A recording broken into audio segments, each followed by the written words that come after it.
જામનગરના જીજી હોસ્પિટલ નજીક જાહેર રોડ ઉપર એક કાર અચાનક સળગી ઉઠી। જામનગરના પથિકાશ્રમ રોડ જીજી હોસ્પિટલ પાસે આજે ભર બપોરે એક કાર અચાનક સળગી ઉઠી હતી। થોડી જ ક્ષણોમાં કારમાં ભીષણ આગ લાગી જતાં દોડધામ મચી ગઈ હતી।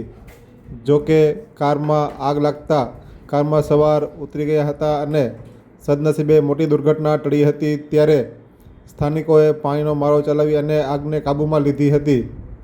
આ અંગેની વિગતો આજે બપોરે 2 વાગ્યા આસપાસ સામે આવી છે। કારમાં કયા કારણોસર આગ લાગી તેનું ચોક્કસ કારણ બહાર આવ્યું નથી।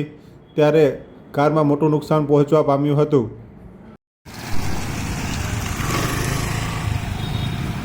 પથિકાશ્રમ રોડ ઉપર જીજી હોસ્પિટલની બાજુમાં કારમાં અચાનક આગ ભભૂકી ઉઠી છે।